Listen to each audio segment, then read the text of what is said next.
Oh, que gostaria de conversar, senhorita Schner.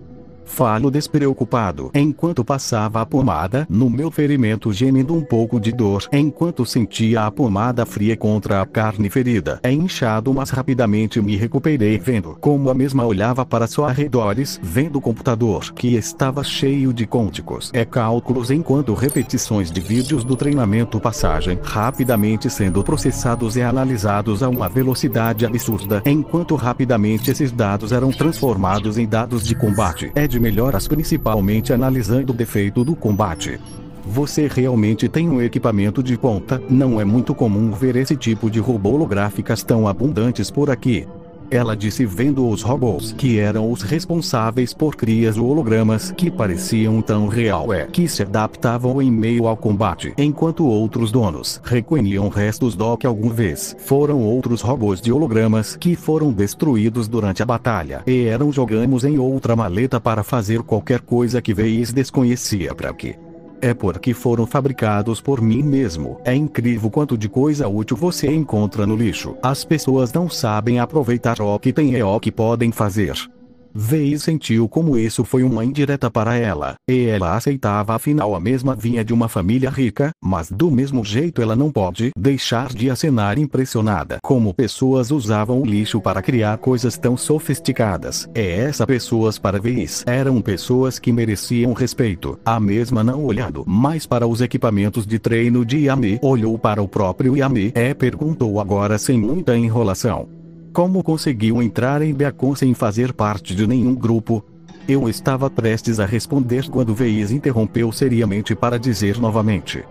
Não me venha com essa de que você pegou a peça do rei. Eu pesquisei todos os anos anteriores da história da Academia de Beacon. Por mais que as peças dos reis eram as mais buscadas por conta de avareza dos alunos para tentar ser o rei da escola, ela nunca foi usada para que os alunos possam completar seus anos em solitário, já que isso seria contra o regulamento da escola. Então eu realmente quero saber como você conseguiu entrar em Beacon solo.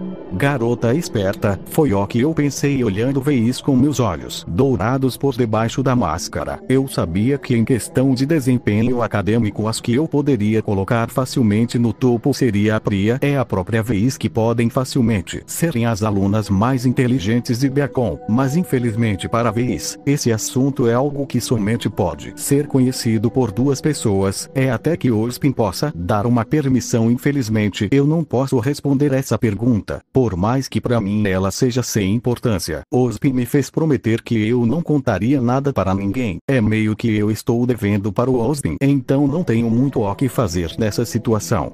Veis. Digo seriamente, fazendo os olhos por baixo da máscara ficarem extremamente sérios. Veis por outro lado ficou extremamente séria, como se através daqueles olhos ela não tivesse nenhum segredo, ou que até mesmo nenhum ponto fraco que pudesse esconder.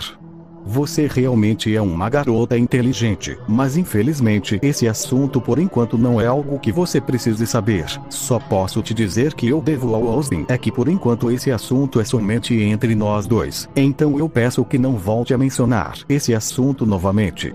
Veis ficou com os olhos semicerrados. Ela sentiu que tinha coisa aí, mas ela entendeu que infelizmente ela não podia saber dos detalhes, já que pelas poucas palavras que Yami pode falar isso era um assunto mais delicado do ar parecia, e ela era inteligente o suficiente para saber que em coisas assim não se devia se meter. Se Yami falou que por enquanto, então isso significa que em um futuro ela poderá saber de todos os detalhes, e ela não estava com pressa, já que além de saber mais de como Yami conseguiu entrar na escola sem uma equipe, ele queria saber mais sobre Yami. Se não for pedir muito, eu gostaria muito de ver mais sobre seu semblante em ação. Até agora eu percebi que você pode assumir a forma de diferentes séries, com cada um tendo uma capacidade diferente para diferentes tipos de situação, como o cachorro gigante que pela falta de olhos e por suas brancas nas laterais da cabeça, eu acredito que ele seja para rastreio. O ser magro com pele azul com rodas nos pés com certeza é para velocidade, enquanto o lagarto gigante azul que solta gelo não preciso dizer muita coisa, sem contar a múmia que pelo pouco que deu para entender você pode usar as faixas do seu corpo para prender seus inimigos. Eu dou um suspiro realmente impressionado, me lembrando que eu não estava de frente para qualquer pessoa, mas sim de frente a Veis, simplesmente uma das personagens mais inteligentes de Beacon. Então, sem que Veis recebesse uma série de silhuetas, apareciam no Omnitrix para que eu, em um só pensamento através do controle mestre, sou coberto por uma luz verde, fazendo Veis tapar seus olhos pela forte luz para voltar a ver, mas que dessa vez sentado ali no chão, não estava mais a silhueta de Anissifer com sua clássica máscara negra. Em vez disso estava um ser de aparência fofa com o que parecia ser bigodes de gato para que sem que Veis esperasse o ser consumia se dividir formando um pequeno grupo de 4 seres idênticos com um clone indo até o computador para manusear ele rapidamente enquanto o outro pegava a maleta com os restos dos robôs quebrados, enquanto o outro guardava os drones em uma maleta. Seguia o clone dos robôs quebrados, enquanto um ficou do lado da Veis ainda sentado no chão, relaxado. Cada clone na perspectiva de Veis era simplesmente perfeito, apesar de cada clone moviam como se tivessem uma mente coletiva, como se apesar de serem clones, todos fossem a mesma pessoa. Você está certa no sentido de que meu semblante me permite me transformar em diferentes séries para diferentes situações. Esse tem a capacidade de se dividir. Eu tenho várias outras se você quiser treinar comigo. Eu não me importo com isso, já que vamos ser companheiros no futuro. Uma boa análise das próprias habilidades seria uma grande chave caso a gente trabalhe junto alguma vez.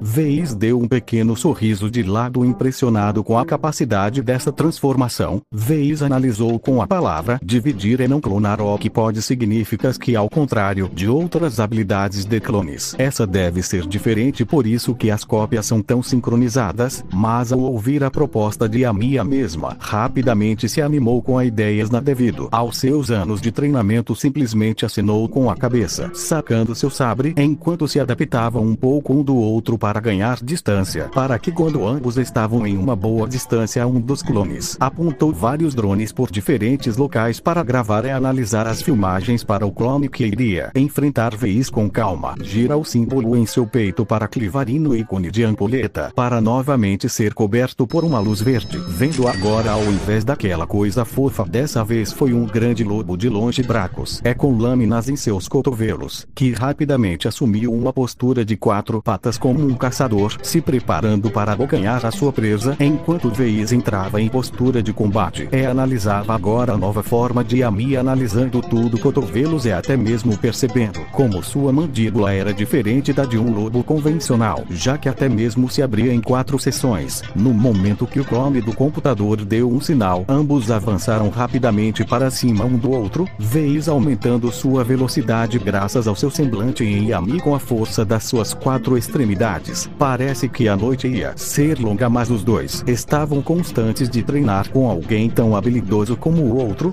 Até mesmo, quem sabe, isso poderia até mesmo aproximar um do outro de uma boa maneira. Em um salão escuro rodada de luzes que mostravam somente suas pessoas, podíamos ver como uma dessas pessoas era o nosso tão aclamado segundo protagonista da obra de Herbie, Jaime, que estava todo cansado, enquanto à sua frente estava o aluno Carden, que é um clássico valentão que toda série tem um. Jaime se reergueu e foi para uma de Carden, mas o mesmo esquivou facilmente, sua espada indo para o lado, para Jaune no mesmo instante receber um chute que o fez voar alguns metros para rapidamente se levantar e avançar novamente contra Carden, que bloqueou sua espada com sua clava. E agora, você perde. Só por cima do meu K. Antes que Jaime pudesse terminar a fala, ele rapidamente recebeu um golpe no lugar que nenhum homem deve ser golpeado, no saco, fazendo toda a força de Jaune, que já não era muito, acabar naquele mesmo instante. Carden estava prestes a dar um golpe final com sua clava bem em cima da cabeça do Jaune, mas antes que a clava descesse para um golpe que com certeza desmaiaria o Jaune, um alarme interrompeu todo o combate. Já chega. Para as luzes se acenderem, vendo que era uma sala de combate para os alunos, que a responsável de interromper o duelo era a senhorita Glinda. Aluno, como podem ver agora, o Sr. Adk ficou no vermelho.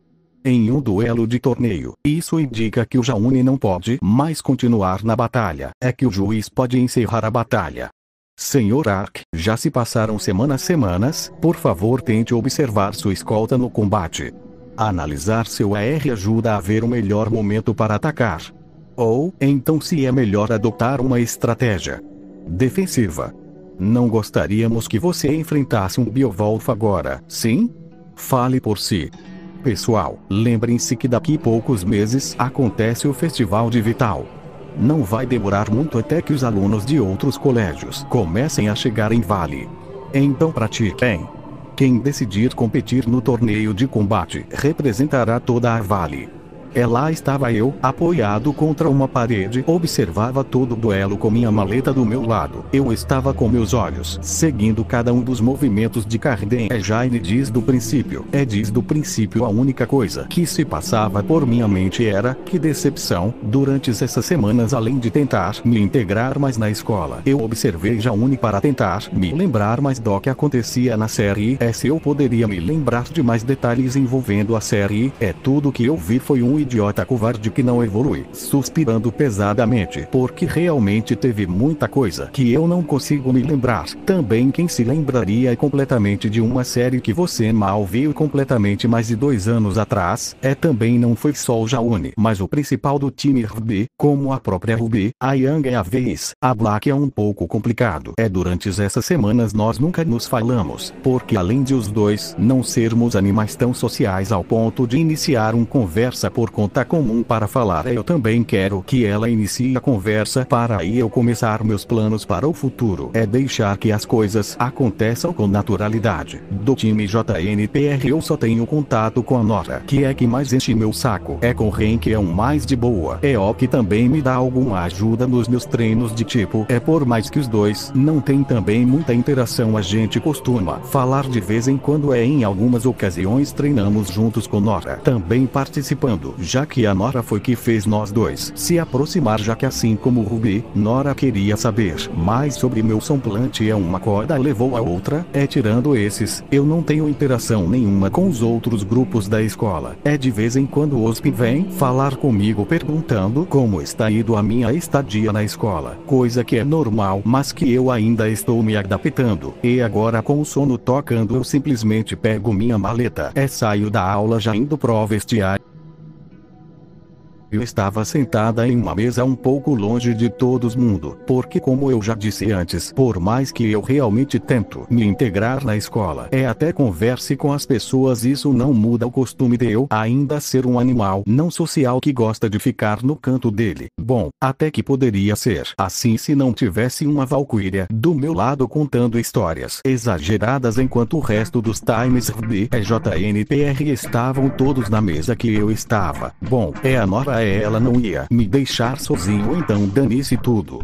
Enquanto o time ouvia as histórias exageradas da Nora, algumas pessoas do grupo davam uma leve mirada para minha direção, vendo como o que poderia ser considerado um prato era na verdade bem mais grande que um prato normal. Até mesmo tinha grandes quantidades de comida, principalmente carne. A visão da quantidade de comida era tão grande que de vez em quando Black, que estava lendo mais um de seus livros, de vez em quando tirava os olhos do livro para olhar para a monstruosidade que era meu prato. Mas o que as pessoas, todas elas tinham em comum não era nem quantidade de comida na mesa, já que isso já viu bastante vezes durante essas semanas que eu fiquei na academia, mas o que cada um do grupo sem exceção tinha em comum era que cada um deles de vez em quando, até por bastante tempo, olhava para minha máscara que só estava levantada um pouco somente até a altura da boca, onde se podia comer com tranquilidade. Todos olhavam atentamente, como se quisessem ver se eu tiraria mais da máscara, já que em todas essas semanas tinha uma única coisa que ninguém nunca viu e a Missifer fazer: revelar seu rosto. Em nenhum momento, até mesmo nos vestiários, no banheiro, até mesmo durante o horário do almoço, ele nunca retirou sua máscara. O máximo que o pessoal conseguiu especular era que a Mi tinha olhos amarelos, um queixo quadrado sem nenhuma cicatriz visível nessa parte baixo do rosto. Muitos teorizavam que a Missifer tinha uma horrenda cicatriz ou queimadura no rosto tão feia ou tão pesada que ele sempre usa essa máscara. máscara. Outras até mesmo falam que eu simplesmente seja tão feio que eu não me atrevo ao contrário. Algumas até chegarem perto de conseguir acertar a resposta, dizendo que eu simplesmente tenho um rosto comum, é que essa máscara é só para chamar a atenção, ou que essa máscara é alguma invenção tecnológica que me permite ver coisas que os outros não veem. Essas foram as que chegaram mais perto da verdade. Mas também uma das verdades é que eu já usei essa máscara por tanto tempo que ela simplesmente virou meu segundo rosto, então eu raramente tiro, incluindo quando eu tô dormindo. Se eu não tirasse de vez em quando, até mesmo eu esqueceria como era meu rosto normalmente. O que foi? Tem alguma coisa na minha cara? Perguntei, sabendo que eles queriam, mas do mesmo jeito me fazendo de desentendido, já que o jogo era interessante. Isso me lembrava bastante o Kakashi, então eu queria experimentar também. Não sei, talvez uma máscara. Yang foi a primeira, é a mais direta de se falar. Ela também era a mais proativa do grupo, tentar arrancar a minha máscara, tendo até mesmo tênis situações mais diretas onde Yang tentava arrancar minha máscara com pura força bruta. Mas uma das vantagens que eu testei nessa máscara é que, além dela não se sentir desconfortável nenhuma, ela ainda é indestrutível. Não pode ser retirada do meu rosto a não ser que eu permita, gerando uma cena bem cômica de uma Yang com o cabelo flamejante tentando arrancar uma máscara de um Yami deitado no chão. Vamos lá, Yang, eu não tô fazendo nada, você pode tentar retirar máscara se quiser. Dessa vez Yang viu exatamente o sorriso petulante de Yami, já que a máscara dele ainda estava levantada para comer. Esse sorriso foi quase a gota d'água para Yang, que já tinha seu cabelo em chamas, enquanto pouco a pouco seus olhos iam mudando para um vermelho intenso. Por sorte tinha um rubi selvagem que estava na mesa, impediu Yang de fazer qualquer coisa, enquanto eu voltava para minha comida calmamente, mas ainda comendo em uma velocidade rápida. Jaune, você está bem? Sim. Por quê? É só porque você parece meio... Não parece estar bem. Gente, eu estou bem, é sério. Vejam. Jaune, até mesmo um vendedor ambulante sabe mentir melhor do que você com essa cara. Eu disse sem deixar de comer. Já estando quase terminando a pilha de comida, June simplesmente fica com uma grande gota de suor, enquanto seus companheiros acenam com a cabeça, já que realmente ninguém acreditava nas afirmações de Jaune de que ele estava bem, até que Jaune olha para o lado, vendo o principal motivo do mesmo estar nesse estado tão acabado. Carden com seu grupinho de incompetentes que estavam em grupo incomodando uma garota Fauno Coelho que eu reconheço como Velvet. Eu paro de comer colocando minha colher de lado por um momento, enquanto abaixava minha máscara, voltando a ser o rosto sem nenhuma expressão que todos conheciam. Porque o que iria acontecer agora? Eu ia gostar demais. Jaune, o Carden está pegando nosso pé desde da primeira semana. Quem? Carden Winchester? Nem é. Ele só gosta de farra. É só piada. Ele é um valentão. Pelo amor. Me conte um caso em que ele me atormentou.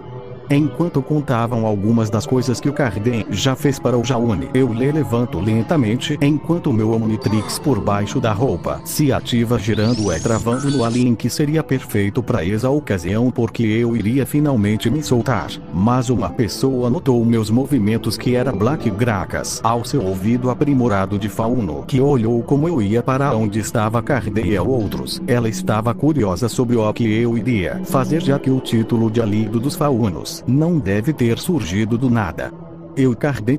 Dei um leve grito, mas que todo mundo ao redor conseguiu ouvir, principalmente porque uma forte luz verde cobriu o corredor, fazendo todos pararem o que estavam fazendo para olhar o que estava acontecendo. Carden, que foi o primeiro a virar na minha direção, rapidamente levou um soco tão forte na cara que seu corpo foi lançado até o outro lado do corredor, atravessando mesas até chegar na parede. A cena foi tão impactante que ninguém se mexeu e olhou como no lugar que antes tinha Yami Cifer, o possível aluno mais forte de Bacon. Agora estava um tigre humanoide musculoso com um traje preto branco com luvas da mesma cor. Duas gigantescas garras que saíam dos punhos do tigre, um símbolo do Omnitrix em seu abdômen, como uma espécie de cinto, uma expressão feroz com olhos amarelos, dentes bem afiados, enquanto grunhia como um felino selvagem. Deixa eu te mandar a real. Carden Winchester, que por algum motivo tem o sobrenome dos personagens da minha série favorita. Ninguém aqui vai puxar as orelhas felpudas fofinhas dessa fauna enquanto Rat estiver nessa escola. Rat gosta muito de coelhos. Quando machuca um coelho, só deixa o Rat mais zangado. Para dar um potente giro de trigo que arrepiou a espinha das pessoas mais fracas da sala, mas para alguém tão cabeça oca como o Carden, que simplesmente se levantou limpando o sangue que saía do seu lábio, ele simplesmente não se importou. Nesse momento ele realmente estava furioso. Já fazia semanas que ele queria tirar o rei da escola do seu trono. Fazer todos saberem que o rei não é tão invencível. Especial só porque entrou em Beacon sem uma equipe. Mesmo sem sua arma, ele ainda tinha sua super força. Miserável, que estão esperando, idiota? Pra cima dele. Então os capangas finalmente saindo do trance de terem seu líder sendo lançado para a parede de um grande tigre humanoide cheio de músculos. Aparecendo do nada, eles finalmente se lançam para cima do tigre para golpear ou imobilizar o tigre para que Carden acabem com ele de um só golpe. O problema é que Rat não ia deixar isso acontecer. Deixa eu te mandar a real. Garoto coelho fica atrás do Rat. Rat vai curtir muito isso. Para abrir os braços e se impulsionar para a frente com todas as suas forças, enquanto a garota coelho de nome Velvet ficava atrás em choque, mas ao mesmo tempo no fundo do seu coração muito admirada porque alguém teve a coragem de desafiar e até mesmo socar a cara do Carden com tanta força que o mesmo foi mandado para o outro lado da parede. Era a primeira vez nessa escola que alguém defendia ela, mesmo sabendo que ela é um fauno, mas também dava para perceber como ela tinha as bochechas vermelhas, e era pela vergonha do que Rat tinha dito sobre suas orelhas, coisa que Rat não se importa ou não percebe, já que ele fala tudo o que pensa, sem nenhuma vergonha ou sentido de leveza. Mas para alguém como Velvet, que por muitos anos foi insultada por ser um fauno, até mesmo que puxavam até mesmo tentaram arrancar suas orelhas, ouvir alguém que gostava das suas orelhas até mesmo achava elas fofinhas, foi um duro golpe para seu coração doce e inocente. Mas uma das mais impressionadas, apesar de não tanto quanto Velvet, era Black. Além de um sorriso satisfeito por ver como Carden recebia o golpe da sua vida sendo lançado para a parede, ela tinha admiração por realmente o título de alívio dos faunos. Ser verdadeiro não só um título qualquer, e a mim não sabia, mas naquele pequeno momento, ele realmente tinha conseguido um pouco mais da confiança de Black, por simplesmente fazer algo que o mesmo já fazia, bater em idiota.